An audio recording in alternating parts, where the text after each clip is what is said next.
Hello, guys. It is Nerdquest Podcast. Sorry about the long break. Just a lot of scheduling conflicts going on. Mostly Jake's. Yeah, I've been busy with work and stuff. So, but we're back from our hiatus. And as you know, I am Jake, one of your fearless leaders. There we go. And then we have Josh, a.k.a. Zorgulon, Destroyer of Worlds. back from vacation and back from destroying worlds. Yeah. We have another returner, a fairly common guest. Y'all know him and y'all love him. James, the Amazing Gimp. He is here with us today. Yeah. Today's podcast is all about our top 5 favorite video game villains. Yes. And also, I guess, who we think are the worst villains. And by worst, we mean like... Most effective. Yes. Best villains. Mm-hmm. Best of the worst. And how today's going to work is we're going to go around and give our list off. And then we're going to kind of... The rest of the time, we're going to kind of debate and defend our list. And talk about how we think ours is the more heinous, I guess. Yeah, okay. Work for you guys? Yep. Works for All me. right, good, because that's what we're going with. Oh, good. So, Jamie, would you want to start us off? Yeah, sure. My list from least best to best, I guess, would be Yeah. Bowser from the Mario series, Classic. Yeah. GLaDOS from the Portal series, Ooh, I've good one. never played Portal, so I have, and she GLaDOS is a bitch. she didn't even cross my mind. GLaDOS is a bitch. Matthew Bellamont from Oblivion, Oh, yeah. Haven't played Oblivion. Andrew Ryan from Bioshock, Very good. There you go, Maxwell. Very good. and the hero/villain from Fable. Okay, because Someone's gonna have to explain me because I've never played Fable. in the first Fable, it was the most prominent. There was this whole thing where the whole thing with Fable was every action has a consequence. Mm-hmm. On the first Fable, you could be either this beneficent paragon of light, or a So you- creature that crawled out of Satan's ass crack. So you got to choose whether you're... Right. But the game would respond by you being evil with a morality bar, and it would physically mutate you. Oh, okay. So, like, if you were evil, if you were this, being that crawled out of Satan's ass crack on a bad day, you would get these big ram horns on your head, your skin would be black and cracked, and you'd have this red aura, and That's kind of cool. smoke and flies would appear if you stood idle. Yep. Yeah. So, yeah, you could be quite an effective villain. Nice. I'll go next. Great list, by the way. Thank you. Mine goes from, I guess, least best to best. It goes Xemnas. Okay. Not Ansem, Seeker of Dark from Kingdom Hearts. Whoa, dude. Spoilers. Spoilers. Edgar Ross, the antagonist from Red Dead Redemption. Oh, yeah. Okay. Yeah. Very good. Very intelligent. Darth Malak Yes. from Knights of the Old Republic. Yes. And then it went Sin, the bad guy from Final Fantasy X, Of course. the main bad guy. My favorite Final Fantasy, but Fuck Cheetahs.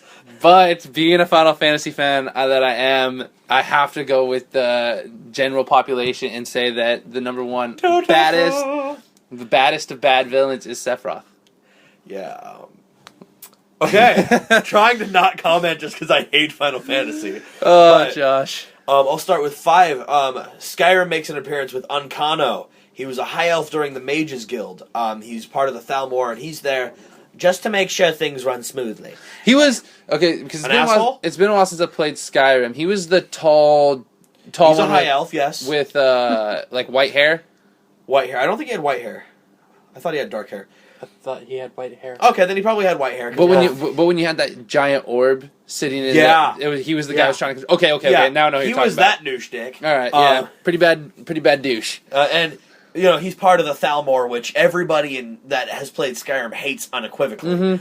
Even Conrad. Yeah. But my number 4 villain is the Ghosts. I don't remember all their names. Pinky. Oh, Pac-Man Ghosts, baby. That is original. That's old. And Pac-Man's one of my favorite games of all time. My number one best favorite villain is the left paddle from Pong. I was just gonna say that. Beat that.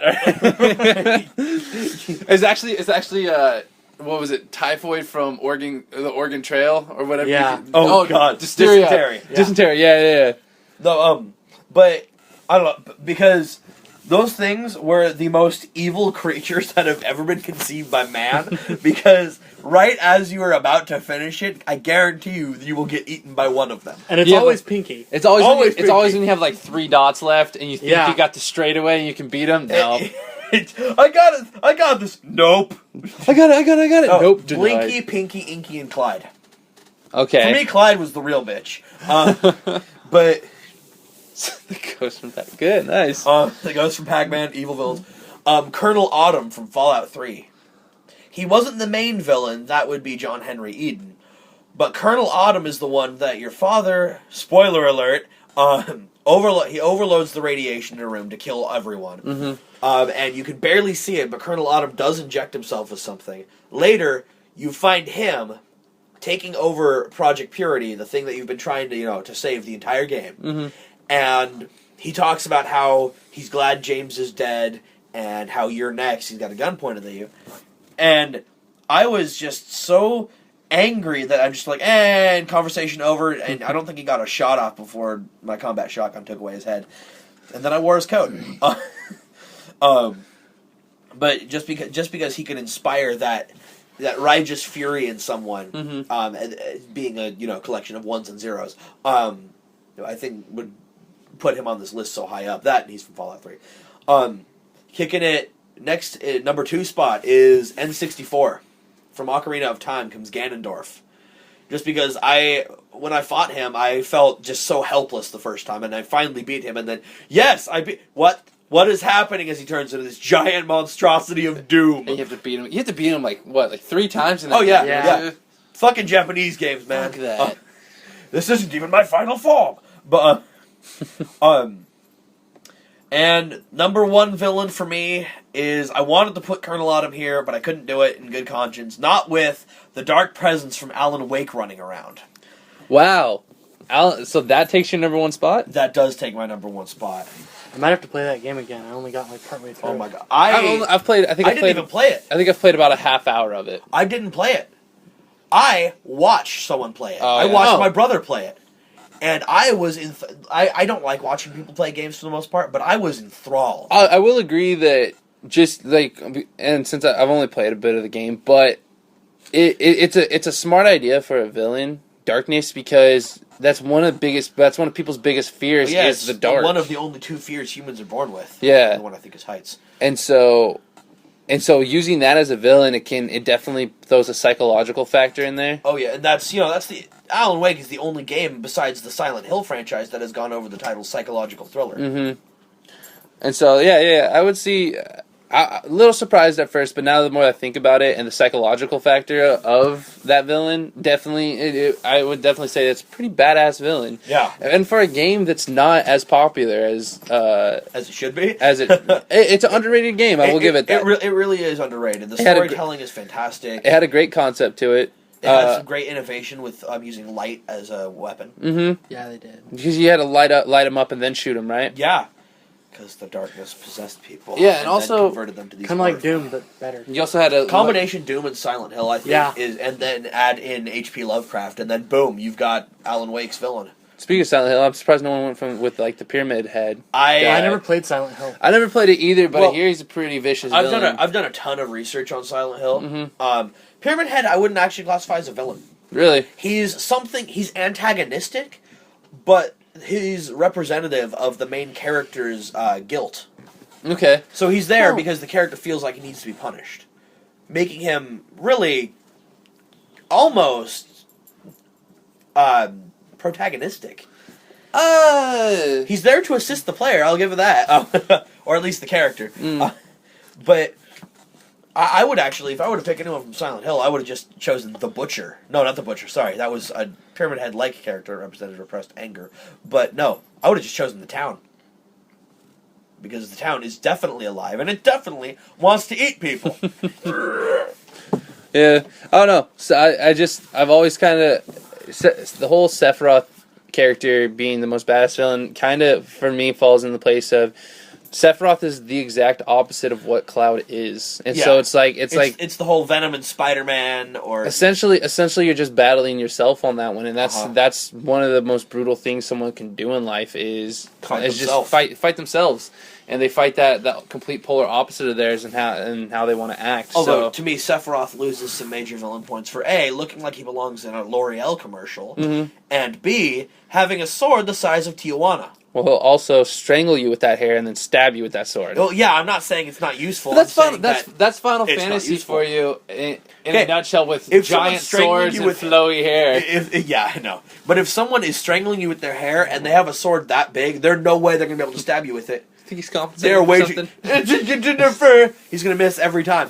He's a brutal character. He's definitely he's a tough badass to be, and even when he showed up as a secret boss in Kingdom Hearts, because I used the strategy guide when I played Kingdom Hearts, and they suggested you be at least level 70 before you take him on, because he's got 4 health bars. Right, and you could Yeah. finish the game at level 50. Mm-hmm. Yeah, you could breeze through that game and not even come close to touching 70. Out of our rank 1 villains, I will give Sephiroth this. He has the most iconic and badass soundtrack. He does. He has the song everybody knows, even if they don't know it. Mm-hmm. And I love that. I love that song. And it's great for introducing villains and for really anything villainous. Nice. I was gonna go with Sin because Sin's from my favorite Final Fantasy game. But that was like me with Colonel Autumn. Yeah, but that was gonna be that's too much bias. You can't deny the fact that Sephiroth is one of the most loved, iconic villains. In not just Final Fantasy, but kind of video games in general. But I like Sin because his whole point of him is just to destroy and cause chaos and maim. He's the Japanese Joker. Not so much that. I mean, because Joker's just psychotic. Sin's just a beast made to destroy. Right. And from the whole belief of that their ancestors frowned upon machina, which is machines. Right. I know what machina means. Well, for the viewers who don't. That's fair. Although, if you don't know what Deus Ex Machina means at this point, I'm sorry, go read a book. Yeah. But, no, it's just that that's the whole belief, is that he came to atone for that. And that's why they call him Sin. Alright. So, James, who was your number 1 again? My number 1 was the main character from Fable. Right. Fable. And defense? He can literally be any type of villain you want him to be. The amount you can do with him is so pervasive that it's mind-boggling. It's true. I mean, you could do Evil Mage, you could do run around lopping villagers' heads off. I've done that. But the thing is, though, and this is what I run into games where you can choose to be good or bad and make those decisions, I always end up going with my morals in real life. I can't bring myself to be a bad person in video games. So, not knocking your number 1 villain down, it is a great choice because you can choose to be as evil as you want. I think it's the fact that you can't, is that not everyone's going to experience that. That's true. That is true. On the other hand, I could see an equal argument made for Jack of Blades. Yeah, I thought about Jack of Blades as well, but he's kind of really a flat character. There's not enough characterization. That's something true. we should dive into, and what makes a good villain is kind of like what makes a good video game character in general. Is you got to be well-rounded, you got to have a good story. The first villain I think of when I think of well-rounded is actually on my list. He's Ganondorf. Mm-hmm. Because the first time you see Ganondorf, 1, he's riding away from the castle with Zelda in tow. 2, and that's in Link's Nightmare. Link wakes up, you go to the castle. He's in there, bowing to the king. So you actually get this semblance of him being this cunning man. Yeah. And also, I maintain that Ganondorf is one of the most mentally warped characters in the world, on par with the Joker. Yeah. Because he is the only recorded male of a tribe. What would that do to someone's psyche? That's true. And it's a kind of warrior tribe, and he's a sorcerer. But yeah, no, it's definitely going to be what makes your villain on your list. Your favorite villain is just the character in general. Right. I mean, with with Fable and you being able to choose darker light, you can still create your own story with it. Yes, Exactly. And stuff, and like that in itself makes it a good character. And I mean, the Fable 1 starts off with the kid's village being burnt to the ground. Yeah. Now, and that either you can go after the bandits and like seek justice, or you can let that shatter this child's mind and just let him delve into depravity. Pretty much. I don't know. As for the darkness, it kind of just goes the whole 9 yards. I mean, Well, it does. It really speaks for something to the effect that they don't. It's not a singular being, and it doesn't. It's not like it has lines or anything or backstory. It's just the fact of what it represents. Right. I think the reason I think it's so powerful to me is that I've said this for years about horror movies, which I still don't watch, by the way. But I'm something like.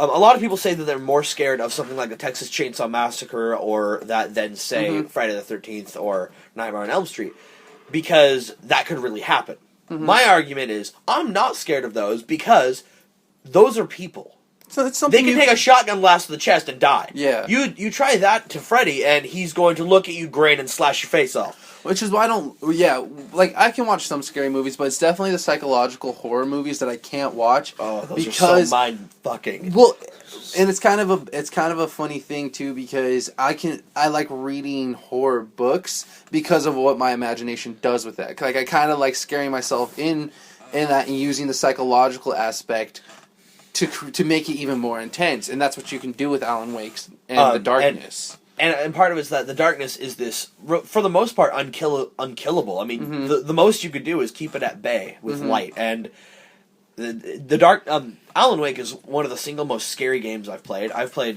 Dead Space, which is actually not terrifying in the least. Silent Hill. I've played Silent Hill 2. No. That's the scariest game I've ever played. But Alan Wake comes in a close second. But it's, I don't know, it possesses people that you've met throughout the game.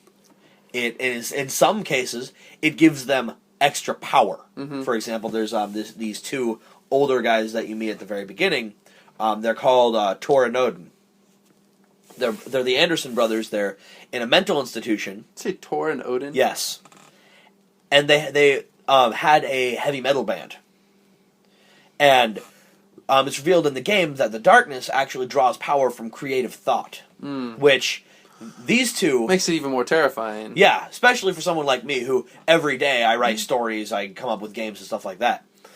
But these two Anderson brothers, they woke up the darkness. And they actually... The darkness exists in this place called Cauldron Lake. Oh, and it's set in Washington. It is, isn't it? Makes it even worse. But Wasn't there a second Alan Wake game that came out? Or was that announced? No. There is technically a second one. It's called American Nightmare. But it's more along the lines of action game than horror game. Okay. But these two actually would make moonshine out of the lake water that the darkness resides in. So they would literally drink this darkness in. Oh, wow. And Horrifying. at one point, they got slammed on it, and Odin actually ripped out his own eye. Parallels. Yeah, the point there. Illusion. But later, and Tor, has a little toy hammer he hits things with. Oh my god. Yes, but His name's Tor. What do you expect? No, it gets better. At one point, the darkness decides it wants to take Alan, and he's in this mental institution at the time, and it gives Tor and Odin power. For example, Tor. All you hear is this thunk, and as it turns out, that they've already left. But his toy hammer became a real war hammer, and he clubbed one of the nurses to death. Yeah, and brutal. Yeah, it's mind fucking. It's brutal. There's possession in it, which I know is a big terror for most people. I refuse to watch possession movies. Just off They're of... freaky as shit. Well, just off of religious belief, too. Oh, okay. It just hits too close to home. Alright. But it's less... Actually, I would say it's less possession, more like corruption, which is actually worse. And that little flashlight battery is basically your shield. Yep. And nothing quite compares to the terror of having that run low. And not being able to find, like, a battery for it. Yeah. Nice. So... Now here's the big question. Yeah. Put these three in an arena. Sephiroth and the protagonist from Fable. And let's go and make this a little more condensed since I, chose a cosmic entity. And utilize... Let's go off of the ending of Alan Wake and use the being called Mr. Scratch. Okay. Who's basically... The darkness created a version of Alan Wake, and that's him. They named it Mr. Scratch? Well, here's the thing. Here's the thing. It calls him Scratch in the subtitles, but they say Mr. and then it's incomprehensible. It sounds like something with a record scratching over it, and that's why they call him Mr. Scratch. Okay. So you get a little bit of the Cthulhu thing going on there. Yeah. Well, here's the thing, though. You sit at a disadvantage with your guy because you got to assume that there's lights in the ring. Or is it more of like, are we going to put an equalizer in there and make it more like spotlights in there of like overhead lights where there's... I figure torches at night. Torches? Yeah. They have a small radius. It's easy to delve like parts of it completely into darkness. And as long as there's one shadow, the darkness can fuck shit up. Okay, so we throw him in a ring. Yeah. I mean, I feel like the darkness wouldn't win on this one. Because you have... I think strategy would be to go after the darkness first and team up on that. Because essentially it does hold probably most of the power. I would agree. What I would say would be, one, I would... First off, I think I know the answer to this, but since they see each other and only shadows, do they know it's there? Can they tell it's there? Well, you're saying... Well, there's a sentient being, right? Yeah. It's in the form... I would say they are. So, not to mention, I imagine, since it's Final Fantasy, Sephiroth could cast some kind of lightning or some kind of spell that would cause light to appear more and to light up the arena. It wouldn't last long, but it would still give him that advantage. It would shock it, basically. Yeah. Now, here's the second thing. Throughout the entirety of Alan Wake, we're assuming that darkness has most of its abilities.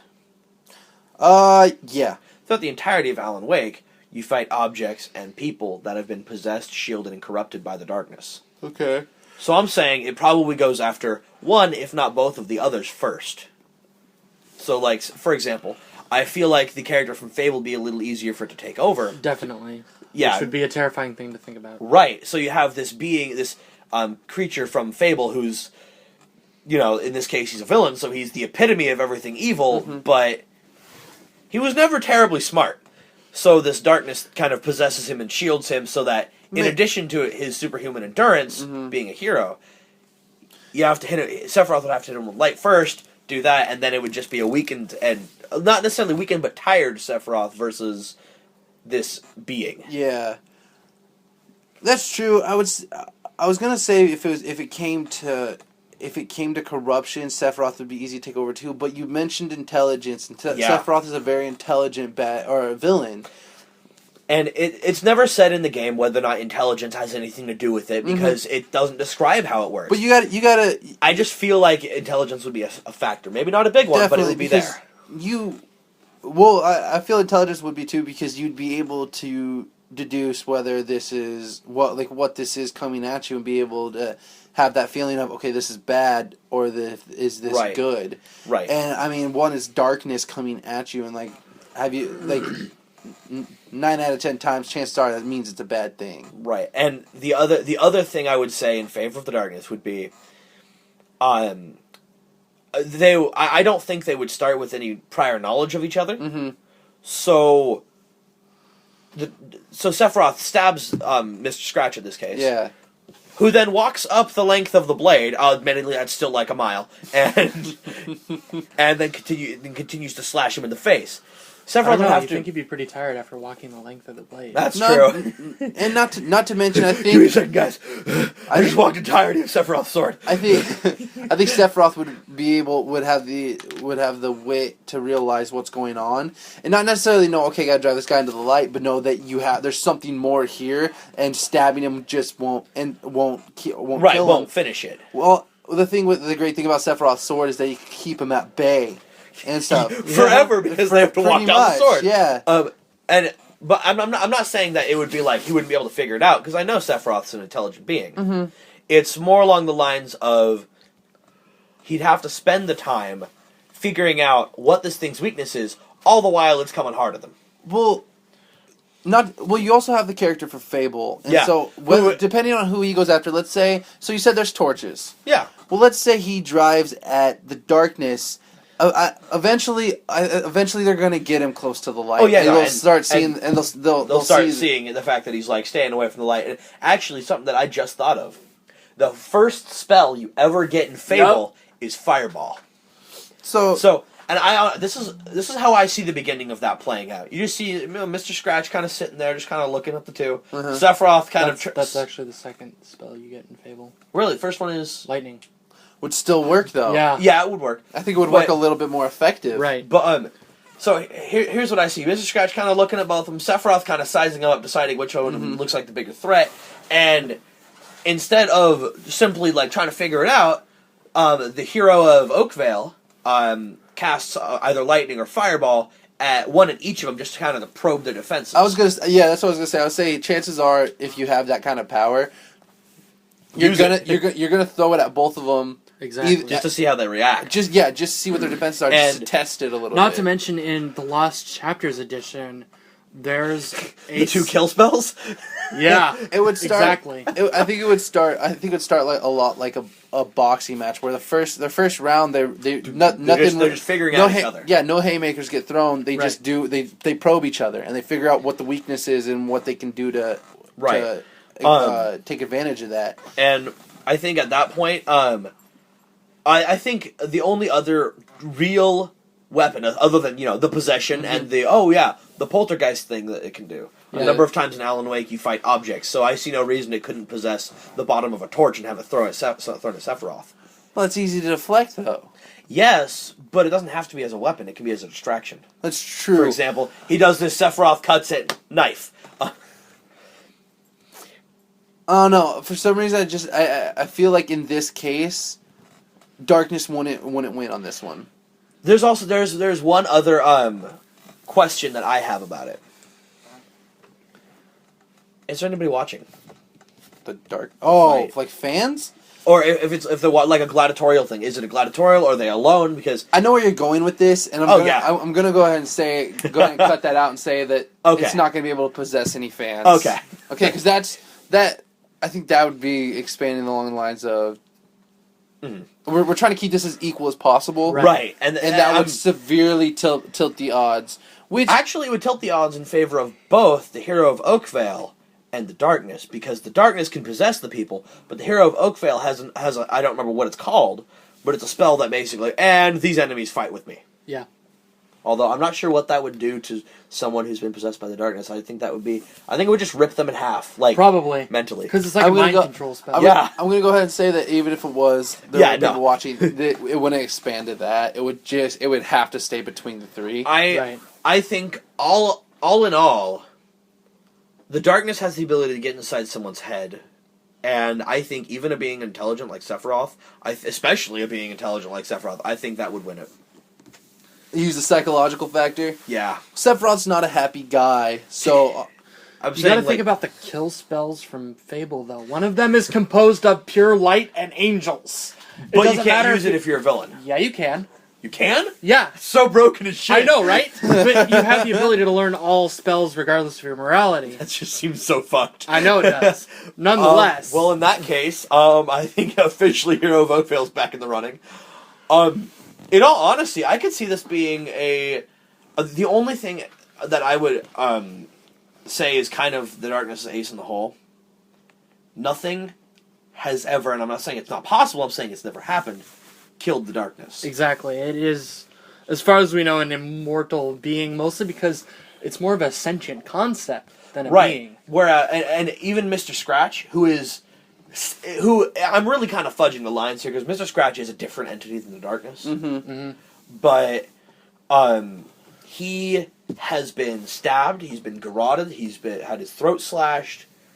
Lots of fucked up stuff has happened to Mr. Scratch, and usually to the people he touches. But he's still there. Whether he's also fucking crazy. But all in all, I actually think this is how it goes. Sephiroth starts kicking ass, probably on the darkness. And before you start, let's just put this because you bringing that up. Let's say this is end game. Only one person is walking out. Right. You kill Scratch, you kill the darkness completely. Okay. I think the darkness is going to get underestimated because definitely at first, but because if they have no prior knowledge of each other, the darkness has that advantage. And the darkness it's more along the lines of if they knew what the darkness does and could do, I'm positive they would team up and just take it out. But since they don't understand the magnitude of what the darkness is, I don't think that they would do that. So here's my proposal. Sephiroth begins by hammering on the one who's the obvious threat. And then once he notices all the weird shit going on, like flashes from memory and things getting warped, he keeps going at the hero of Oakville, maybe thinking it's some spells, then realizes he's putting too much pressure on him to do this shit. Mr. Scratch is kind of staying in the back, just kind of watching him, planning on taking the one out after he's tired. Then Sephiroth turns his attentions on Mr. Scratch. I see Mr. Scratch getting stabbed or slashed a lot because Sephiroth, another advantage we failed to factor in. Sephiroth is the one-winged angel. He can fly. Yep. However, he flies up into the night sky. That's probably a bad thing. That too, but also he has no advantage in the sky, really, because it's the same advantage he had in Kingdom Hearts. He can move more freely and more quickly. That's true. He could. I would see it as something more along the lines of Kingdom Hearts than just flying, where it's his way to cover more ground quickly. All in all, I actually see the hero of Oakvale being the one taking this, because I see the darkness putting enough of I see Sephiroth trying to fight two fronts at once because he thinks he can handle it. Yeah. But then the hero of Oakvale starts really kicking into high gear, realizes oh shit, turns and he slips up once and either Scratch whoever ganks him. Then I actually see the darkness turns, grins evilly at the hero of Oakvale, starts doing shit. He's like, oh by the way, holy light, boom.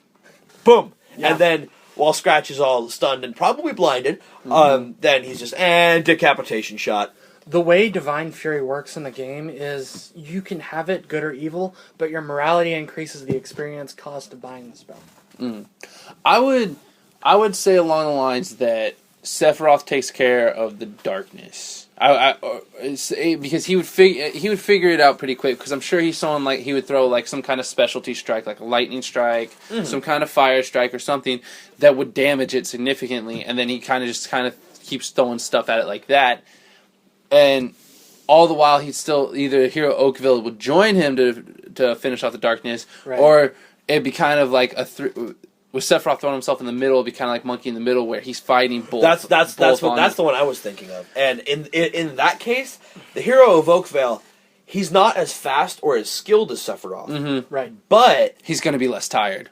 He's going to be less tired, and he doesn't need to block or dodge.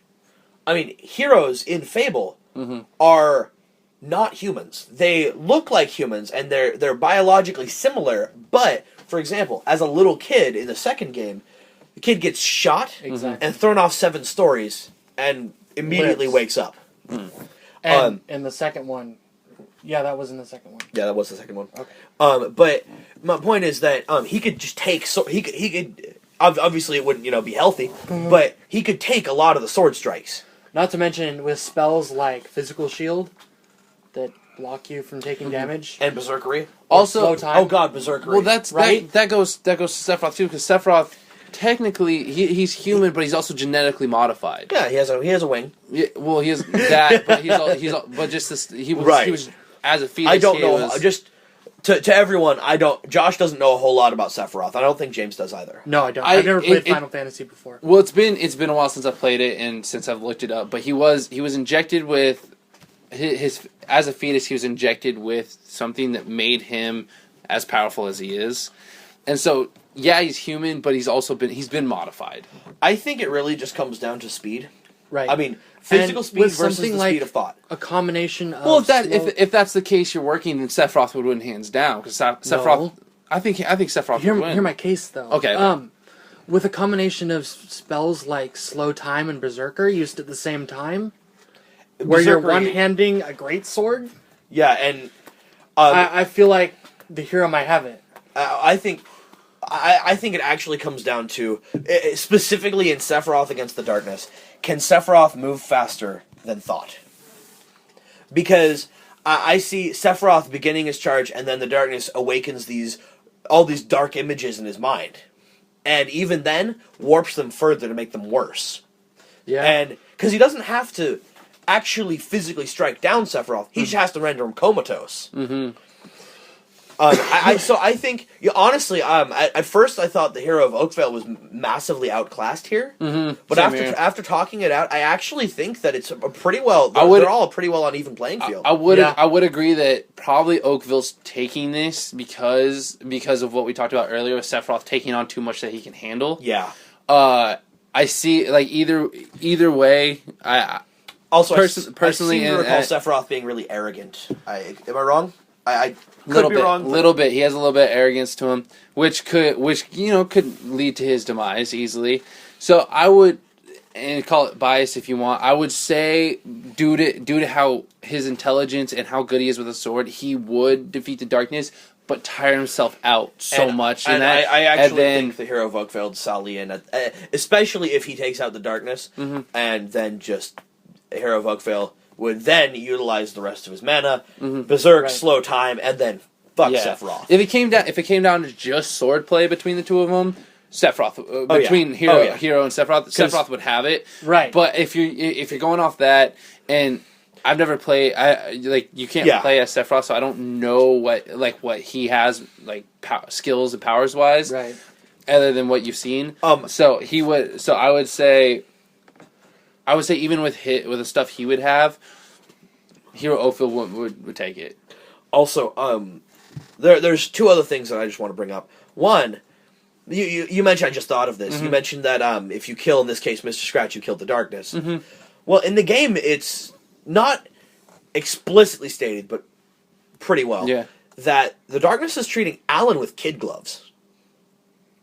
That's a terrifying thought, and I'm not okay with that. So essentially, it can get worse. My line of thinking that it's going to pull out all the stops if it's fighting for its own life. That's true, but we don't know right, the extent of it, so we have to go with what we see. The other thing is, every fan in the world will crack down on us if we don't mention this up.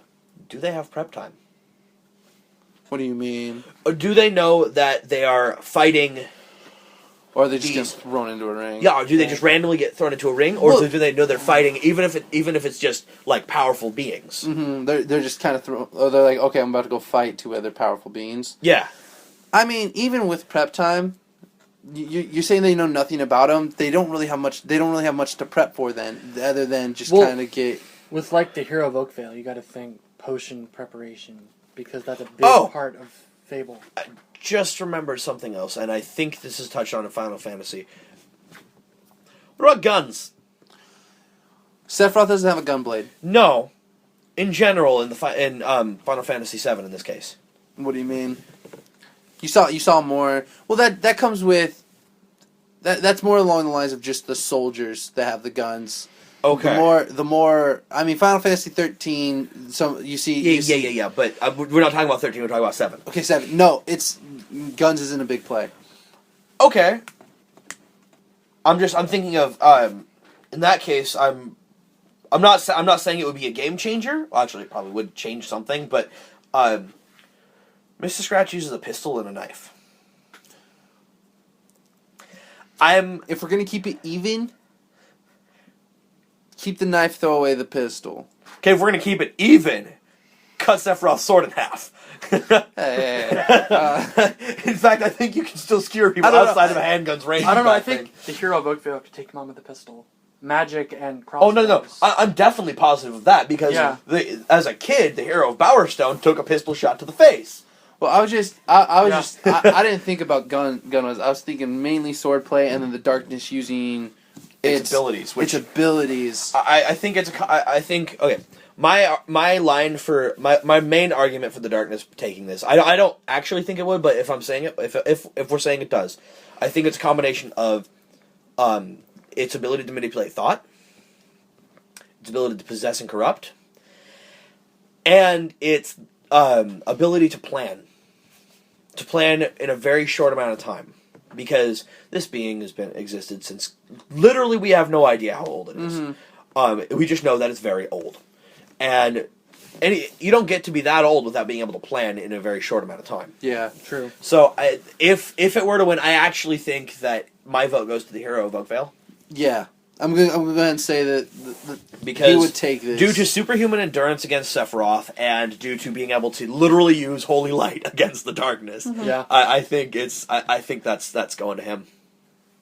I would agree.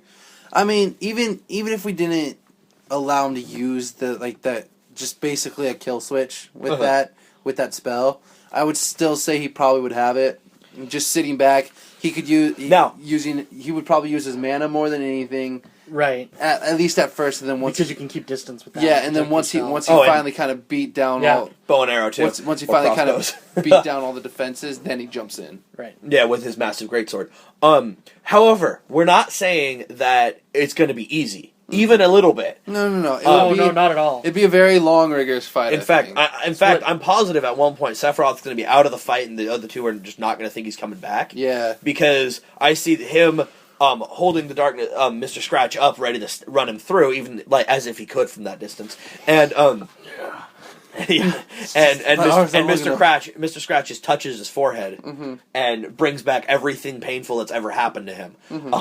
And so, he lies on the ground, trying to, become sane again. And then, so Hero of Oakvale's like, all right, now I get to fuck you up. And Mr. Scratch goes, Hero of Oakvale has a pretty big weakness against the darkness, though. His past. Oh, yeah. Teresa. Yeah. His sister was taken from bandits and blinded. Right. And then his home, including his father, was burned to the ground while he watched. Yeah, okay. I think these two are fucked up enough the darkness stands a pretty decent shot. Yeah. Well, yeah. But you got to think, too. Even with just a knife. Because that's villains in general. They always have that kind of dark past of theirs and the darkness. Some of them are just evil people. Right. And then you got to think, though, about the Hero of Oakvale, because we don't know. Was he able to get to a point where that stuff didn't matter to him anymore? He became so clouded and evil that... I guarantee you he did. Yeah. Just thinking about it, especially if it's TLC and he's finished the campaign and he kept Jack of Blade's mask. Right. If he kept Jack of Blade's mask, then we're fucked. I didn't think about that. Shit. I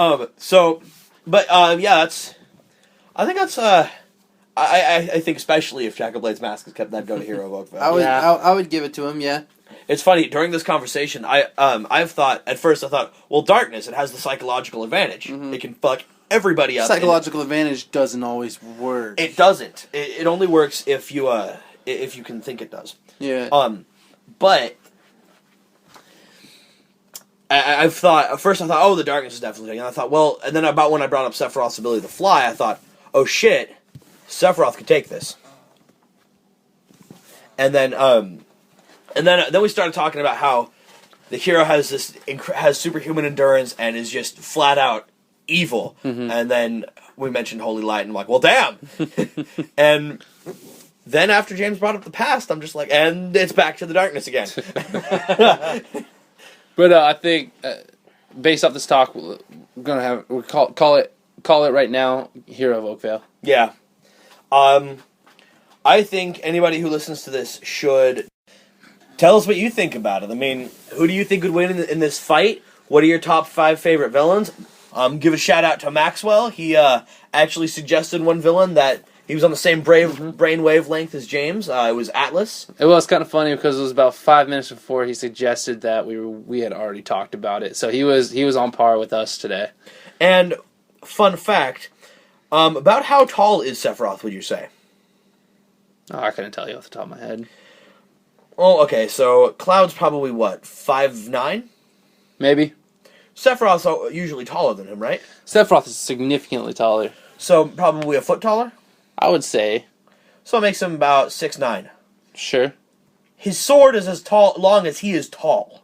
Makes sense. No, not really. Yeah, but you got to think about the great sword from Fable TLC, which is taller than you are. Yes, but at least you use two hands with that. Well, that's true. Sephiroth is more of a rapier than anything, or it looks more like a rapier or katana. So I mean, it looks definitely like nothing like a rapier and everything like a katana. Let me see. Yeah, it's definitely a katana. And you need two hands to wield A, a katana in general, and B, I don't understand. You don't know how can this thing's balance be anything but arms? Okay. You don't know what he's about. All right, he's a badass villain. But I think that's gonna wrap it up. All right. So yeah, like Josh said, let us know what you guys think. Give us a list of your top 5 if you want, or tell us who you. No, you don't get a choice. Just give us a list of your top 5. Who do you think would win between Hero of Oakvale, The Darkness, and Sephiroth? And that's it for this week of the Nerdquest Podcast. All right. That's the thing. It's about time to sign off. Peace out. Bye.